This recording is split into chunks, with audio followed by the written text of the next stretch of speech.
This video demonstrates the work conducted by Skymantics in the Disaster Pilot 21. The goal of this pilot is to test end-to-end information flow related to all phases of disaster management, from Earth observation data to first responders' actions. Skymantics' participation in this pilot focused on the analysis of the impact of road and transport networks in the management of disasters for two reasons. 1. A proper management of roads during disasters and hazards can save lives, as demonstrated by the fact that over half of all flood-related drownings occur when vehicles are driven into hazardous flood waters. 2. Transportation has a direct impact on the prompt distribution of food and medical supplies, as well as emergency and relief teams, helping to save lives during disasters and hazards. In this project, Skymantics worked closely with RSS Hydro and Safe Software to consume their analysis-ready data outputs. We also worked with HSR.Health to define different health-related decision-ready indicators and their applicability in disaster scenarios. In the beginning, research was carried out to find the most relevant decision-ready indicators pertaining to road networks and transport management to document the recipes that would generate these DRIs. Following this methodology, three important recipes were documented. 1. Manage flooded roads. 2. Update supply routes. And 3. Estimate distance to care. These three recipes were implemented and tested in separate scenarios. The core component of Skymantics is the routing engine. Using data from OpenStreetMaps, it is available for request via an OGC API routes compatible interface. Using Skymantics Routing Client, a user can easily generate new routes or load pre-calculated routes using a graphical interface in a web browser. A road risk estimator receives updates on the status of the flooding, and it processes the flood contours to assess the flood depth on each affected road. If the flood depth surpasses a security threshold, then the road will be considered blocked. Once a road is blocked, any newly generated routes will avoid it. These thresholds can be modified by a user via a web application in order to adapt the component to a local context. Two new applications were developed that made use of Skymantics Routing Engine to demonstrate health-related scenarios: the Supply Route Calculator and the Distance to Care Calculator. Skymantics used this component to implement three different scenarios: Red River flooding in North America, Rimac River flooding in Peru, and the New Orleans pandemic in the United States. The Red River is a large basin in central North America that spans the US-Canadian border. It is susceptible to flooding due to its flat slope and typically large snowmelts and ice jams in the spring. Skymantics deployed a routing engine using OpenStreetMap data for the Red River Basin, which in combination with its routing client provided a full environment to calculate routes in the area. Here is an example of an optimal route from Osborne to St. Anne in a normal scenario without flooding.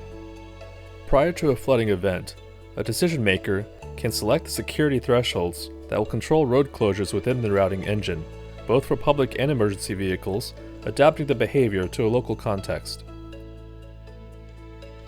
Based on Earth observation monitoring of the historical flooding within the Red River Basin, RSS Hydro developed a flood time series model.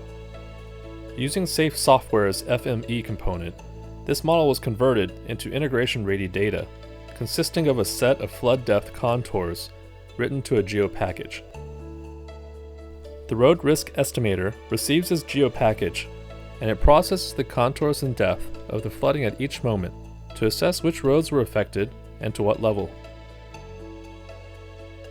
In the Rimac River scenario, the implementation combined HSR.Health's Medical Supply Needs Index with Skymantics' capability to generate supply routes.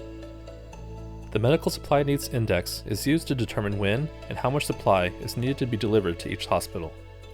The Medical Supply Needs calculation can be adjusted based on the increased volume of patients due to a disaster. It can also be based on a shift in the load on the medical systems if a hospital becomes inaccessible. In this scenario, a local railway station acted as the main supply depot for local hospitals. As you can see here, the purple routes are used to directly supply 5 of the hospitals in a normal situation, without any flooding occurring. 2 hospitals, marked with a red circle, would have had their supply routes disrupted during the flooding. When the flooding occurred, several supply routes were affected. One of these routes could have easily been rerouted with minimal impact, but the routes supplying the hospitals 1 and 2 needed very long detours to keep them operational.